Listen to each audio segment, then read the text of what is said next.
Welcome to another episode of the Ag Week Podcast. I'm Al Widmill, here with Zach Johnson, the Minnesota Millennial Farmer, at the Crary Full Pod event in West Fargo, North Dakota. So we have you here at the Full Pod. It's great to have you with the other YouTubers here that have a great relationship with Crary. How are you liking Fargo Moorhead on a day like today? Oh, it's beautiful here. Isn't it nice? Yeah. The sandy beaches and the palm trees. Yes. Here in Fargo in December. In December. When we started planning this, that was brought up, and I'm glad we're doing it. I don't care what month it is, what the weather's like. It's a beautiful setup. You guys are all here. I got to meet you guys. Couldn't be better for me anyway. Yeah. Other than the weather is a little off. I mean, I would say that there's probably not a chance that you could have picked a worse day weather-wise in all of 22. I would have fully agree. I don't think there's been a day. I don't remember in the last few years having this much hard snow coming down. I'm just glad you guys got here yesterday, so we didn't have to worry about it today. Right. Yeah. We saw the forecast and everybody showed up last night. Perfect. Yeah. Great planning. But it sounds like we're probably sticking around tonight as well. Whether you like it or not. Whether we like it or not. I think your fields will be okay without you for one night. They'll be fine. Yeah. So in addition to farming, you run a mildly successful YouTube channel. I try to. Right. Yep. You're killing it. Well, yeah. I mean, I guess from the outside looking in, you know what I mean? Like I'm looking at you, and it's awesome. Yeah. Well, thank you. It's definitely not something we ever expected. You know, it was honestly in 2016, spring of 2016, we started it completely as a way of just trying to communicate with non-farmers about what we're doing. That's all it was. Nothing more than a hobby. At that time I knew obviously YouTube was popular, but I didn't really know anything about it. I didn't watch it much. I've never been a big camera guy. I've never even been a huge social media guy. But I just felt like the opportunity was there, and I wanted to try to reach people about agriculture because I was seeing so many different things that were concerning to me as far as what we do for management practices. And so I hopped on YouTube and went at it, and now I'm sitting here talking to you, and the opportunities I've had and the people I've met over the last 5-6 years that it's taken off on me has just been crazy.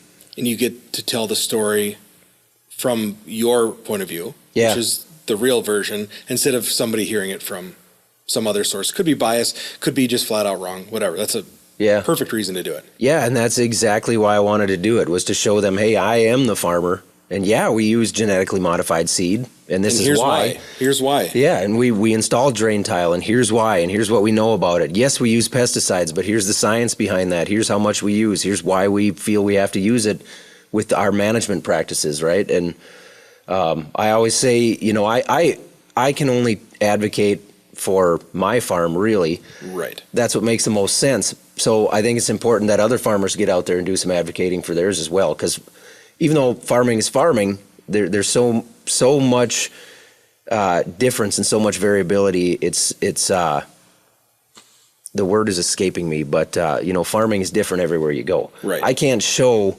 day to day what happens on a vegetable farm in South Florida. I have gone there and done the tours, and it's great, but somebody should be there doing what I do on YouTube with that type of farming. Yeah, diversity. It's very diverse. Yep. No, absolutely. Did you ever imagine it would become popular, or when did you realize like this is more than just me uploading my videos to a place to hold on to them? In the fall of 17, we'd been chugging along, I had been just doing it 100% as a hobby. It had been about a year and a half, but I had at that time about 7,000 subscribers, which was really motivating to me. It had taken off to probably the spot that I would have expected or hoped for at the time. 2017, I had some videos take off, and it went from 7,000 subscribers and maybe at the most 10,000 views a video to all of a sudden we were getting 100,000 views a video, and we went to 30,000 subscribers almost overnight. That's amazing. Yeah, and so we kind of decided. What were those videos? You remember? Well, really just general harvest videos. Okay. Here's what's happening on the farm today. Here's what we're going through. Nothing Here's out of what the ordinary. Doing. Nothing. No, there was nothing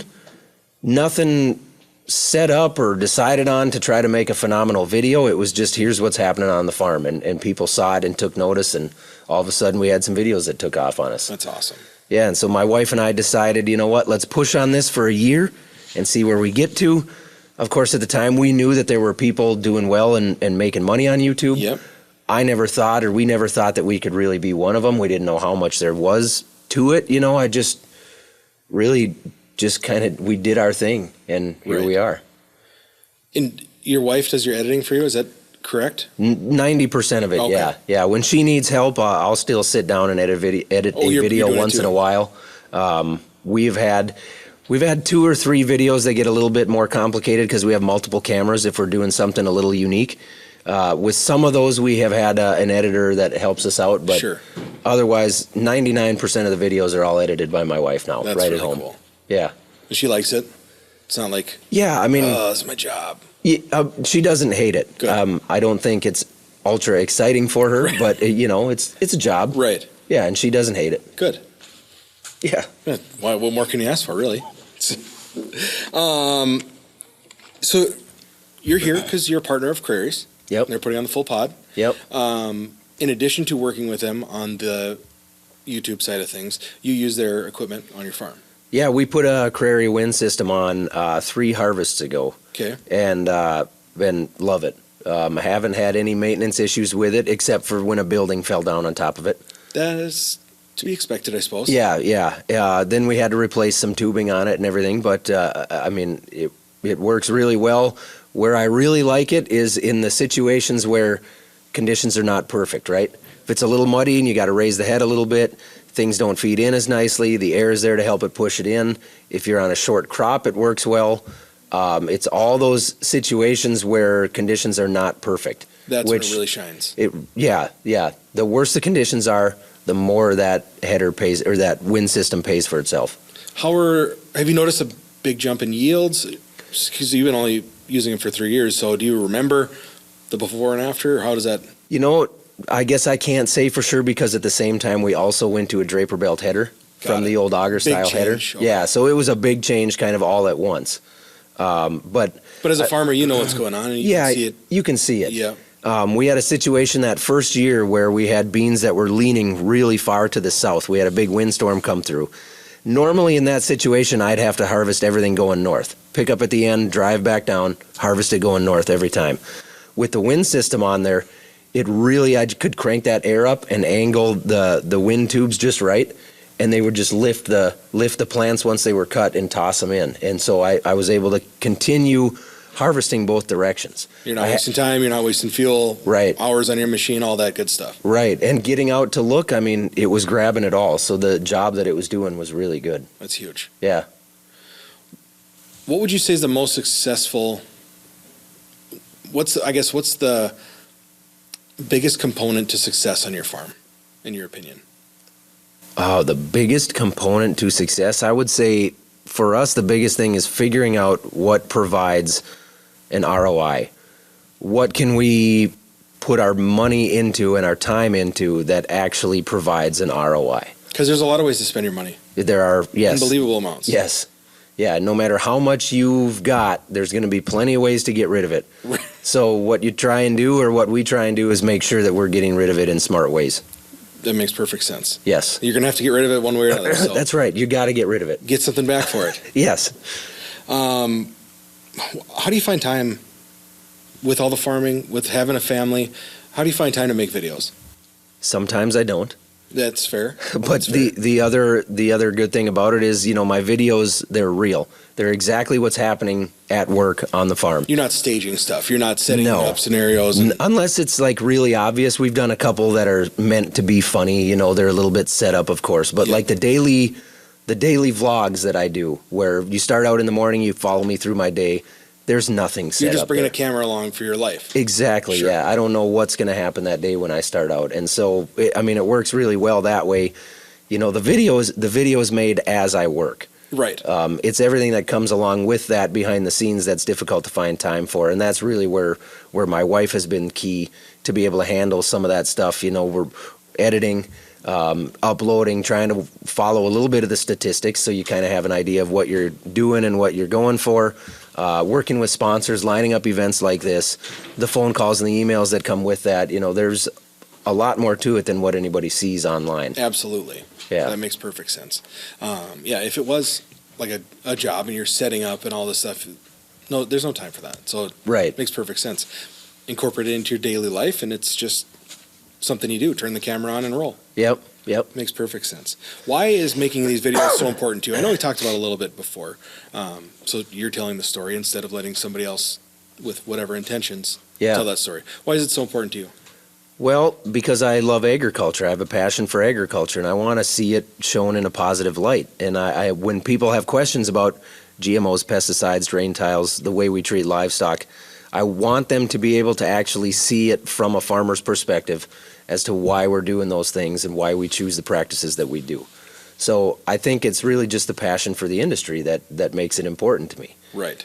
And, what I find is the more we grow on YouTube and on social media, the more opportunity we have to be able to continue and to get bigger and to reach more people.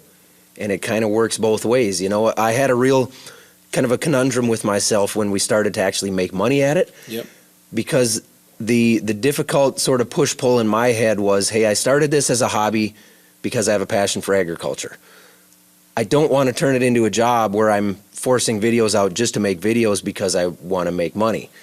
But letting the money dictate what you put out. I didn't want that to happen. So what I find is you can balance that, and the more money you can bring in, the more you can justify your time doing it. So the more content you put out, the more money you're going to make, which is going to allow you to make more content. So it really works hand in hand.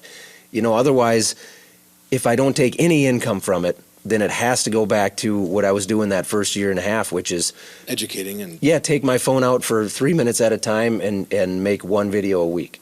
I mean, it was a whole different thing at that time. Right. But it worked. It resonated with people. And it worked, yes. And here we are. Yep. So I know you're making videos to show that message. Is that who you think you're reaching? The majority? I know it's a large number of people that you're reaching, but is that who you think is your biggest audience segment? So the analytics that we get from YouTube specifically, because that is the main platform, the analytics we get will show us where people are at, their age, their gender, information like that. What it doesn't tell us, obviously, is occupation. Profession. It doesn't tell us if it's farmers watching, non-farmers, if you have a tie to agriculture, what it is. So we have actually put some quizzes up on our videos and had people answer that, and we have found that it's about 50-50. So 50% of the people watching my videos are not related to farming at all. They just happen to stumble upon the videos, they find it interesting. And the other half comes from some sort of a farming background, whether they farm, their uncle farms, their grandpa used to farm, whatever it is, they have some tie to the industry. And some people will say, well, that's only 50%, so you're really not reaching the audience you wanted to then. Well, it's 50% of my average video is 600,000 views. Still a big number. It's 300,000 non-farmers watching what we're doing. And it's not like the other ones don't matter. Right. Because it sounds like you're doing ethical and smart business practice things that are good for any operation. Right. So, yep. Yeah, whatever. If it's not exactly who you're looking to reach, it's not a bad thing at all. I think it's great. And what I've found is the farmers that are watching are interested just to see how other farmers are doing things. Yep. What kind of equipment are we using? What crops are we growing? What's our soil like? What's the weather like? What's the timing like on harvest? To me, it's all interesting to see different types of farming. I talk about vegetable farming in South Florida. That is so interesting to me. It's agriculture, but I don't know anything about it. A lot of similarities, I'm sure, but a whole bunch of differences. Yep. Yeah, and that was something that I didn't really expect when I started the channel, but it's been really cool to be a part of. That's awesome. Do you like the attention that comes with it? Do you like being in the spotlight? Yes and no. I mean, it's a love-hate thing. Probably more of a no, really. Sure. Yep. I mean, than it is a yes. It doesn't bother me, like events like today. Other than my voice not being with me, this is a fun event. I'm going to meet a lot of people and get to hang out with you guys, and this is a lot of fun. But I really don't feel like I need that attention all the time. When I go home and we don't make a video for a while, and I don't have any type of stuff like this going on, I mean, it's a lot more relaxing to be able to just go about what I do day to day on the farm. Yeah. It's a good thing that they're paying you for it, right? Right, yeah. Monetization side of YouTube. Yeah. How does that going home part work? Like, is there such a thing as work-life balance with a YouTuber who farms and has a family? Yeah, there definitely is. I mean, it can be difficult sometimes to navigate, and like for us, it's very seasonal. Yep, we just went through harvest where we made 5 to 6 videos a week for 6 weeks. Now, on one of your busiest times of the year, so everything piles on September, October, November for us. That is pay dirt on the farm and on the YouTube channel. Yep. Now you look outside, we got 40-mile-an-hour winds and snow. The ground is frozen. I don't have livestock. There's not a whole lot going on my farm. And I'm okay with that. Yeah. But there are people that start getting upset. Hey, where are the videos? What are you doing? What's going on? Well, I'm not just going to pump out some kind of stupid video to do something just to have subscribers, it there. Bore people, whatever. Yeah, there's no win in there. So, and on top of that, for me, it's nice to just like take a breather. Hey, it's winter. I don't have to push out 5 videos a week, you know? So I find stuff that I enjoy doing, and I'll make videos on that. Next week, we're going to polish one of our semis. It's a red semi. It's 20 years old. It's pink now, and I want to see if we can make it red again. Yep. I mean, that's something that a normal farmer would do, but I think it might make a cool video just to see if we can do it or not, because it's real hideous. Really bad. Red does not age well. It is bad. And then we're going to go tour a dairy farm where they milk 10,000 cows a day. Well, I it's just another way. I have the time right now. I get to go out and highlight other pieces of agriculture. Stuff that you're interested in already that you get to bring your viewers along with. That makes perfect sense. Yep. I was going to ask you about stress. How do you manage stress? But it sounds like you just wait for it to get cold. Yeah, that is very helpful when it comes to managing stress. Yeah. If you were that South Florida vegetable farmer, you'd be growing stuff year round. Year round, yeah. It'd be a totally different deal. You'd have to balance it differently. A couple years ago, 2-3 years ago, I was doing a lot more traveling, a lot more speaking, a lot more stuff like this. It was really difficult for me to say no. Every opportunity that came up, I felt like I had to say yes. I could grow. This could be good for the channel. This is good long term. And it really caught up to me, and I got to a point where I was kind of miserable because I wanted to be home. I wanted to be with the family. I wanted to go to the kids' hockey games, that kind of thing. And so now I've gotten pretty good at saying no. I still feel guilty about it when I turn stuff down, but it's a lot less stressful. Sure. I mean, ultimately, I'm just happier. I want to be, the kids are young enough, I want to be there with them. Absolutely. I'm feeling you there, man. Yeah. That's for sure. If you had the chance to do it all over again, would you? Oh, absolutely, yeah. What changes would you make? Oh, I would probably hire an editor. As soon as things got busy, I would hire an editor. Just to burn a lot of daylight working on your own videos? I would harvest, during harvest, I'd get up early. We'd harvest all day long. 10, 11 o'clock at night, I'd go in the house and I'd edit for 2 hours. And get up and do it again the next day. Then I'd go check on the grain dryer because that's still running. It's 1, 2 o'clock in the morning, and then I'd be up again at 6 going. When my wife took over, it was difficult for me because I really like things a certain way. We all do, and the YouTube thing was my baby. And when you had a vision, I'm sure. I had a vision. When I take that video, on the screen. Yeah, it was kind of like it's my piece of art that I worked on all day. So to watch somebody else edit that was difficult. Absolutely. Now it's just to the point where I don't have that choice anymore. If she wasn't editing, somebody else would have to. I couldn't go back to that. And she knows you better than anybody, so right. That makes perfect sense. Yep. What's next for the Millennial Farmer? I don't know. We've always just kind of taken it in stride. I can't imagine that 10 years from now I'm going to be making YouTube videos, or at least, it isn't going to grow the way it has the last few years. It's already slowed down some, and I'm fine with that.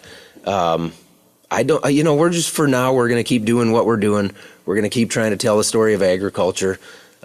We actually my wife and I bought into the shooting park in Alexandria, the trap shooting park. Yeah.